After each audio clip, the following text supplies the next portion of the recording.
I mean, definitely the biggest change of the last 5 years of my life is that I had 2 children. Before they were even born, it actually started changing my life. Yeah, that kind of kicked my ass to look at my money and what am I doing with my time, and eventually it got me to quit my job and really commit to this and just make my art and my music and my book the focus of my life. You know, because I want my kids to have a dad who's happy, who's like going to work every day, just can't wait to get there, can't wait to start working.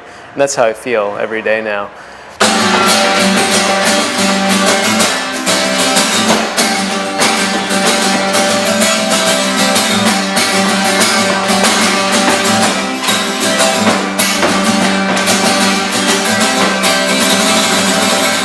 The process for the book was interesting in that way because, you know, the editing was based on what was memorable enough in my life. So it had to be still in there for some reason. So that was like the first criteria. Is it strong enough? Is it memorable enough to mean something to me? And so, yeah, anytime there's a character or a person I've known, you're getting the most potent, memorable part of that person. And it comes to life, I think, pretty quickly, even in a few panels. But then, you know, there's the second criteria, which is like, is this interesting beyond just my experience? And I do have a pretty strong internal editor that knows that. I just kind of have a sense, like, this is going to be funny to someone else. I mean, I find this funny, but I just have a sense that someone else will get this and find it funny too. So there's always that two-step process. You know, what's important to me, what's going to resonate to a reader.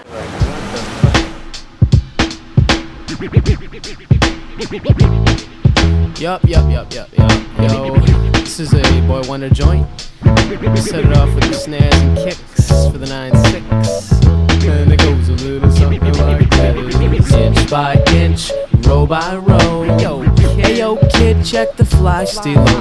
Yo, if you never heard me act like you know, because watching I'ma set it with my ill tongue. Sometimes I feel impervious, as if I was wearing medieval. It seems like an encyclopedic work where I've left nothing out, but it's actually very highly edited, chosen, carefully selected, and everything's in there for a reason. Everything kind of builds on something else.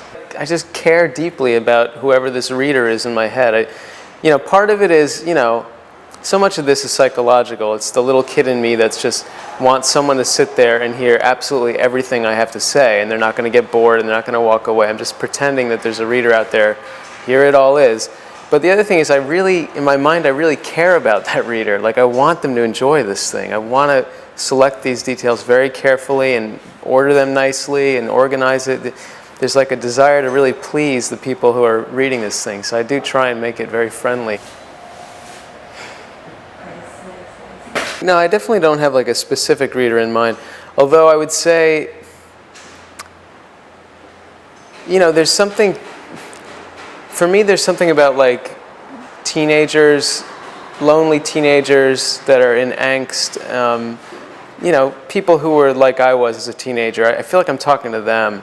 Even if it's an adult who just still has that teenager alive in them that feels kind of like sad or frustrated or broken down by life, I feel like I'm trying to talk to that kind of person and just say, you know, it's okay, like stay on the planet. There's some beautiful things here, and don't give up. And you know, as a teenager, like that saved my life. Having art that I resonated with, having music saved my life as a teenager. I mean, I don't want to be dramatic. I don't think I ever would have killed myself, but I got severely depressed like many times, and that was a lifeline. That was like telling me there's beautiful things in the world, stick around. And so I feel like if I'm talking to anyone, it's people like that, people like I was, and people who still now feel like I did as a teenager, and they need some hope, or they need someone to give them a vote of confidence. Yeah.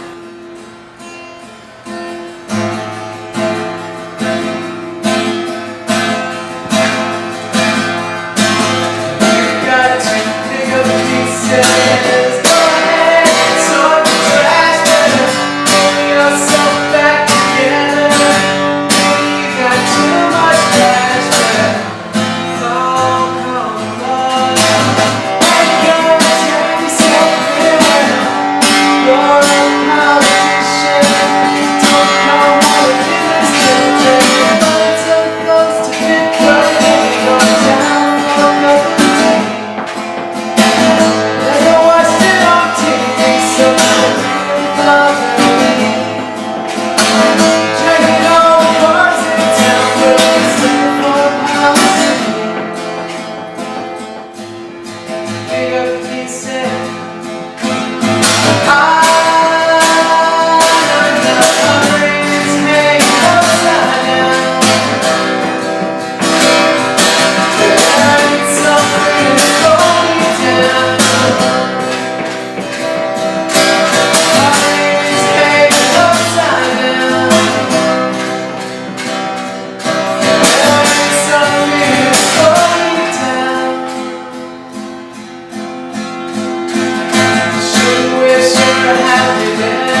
my son really changed me.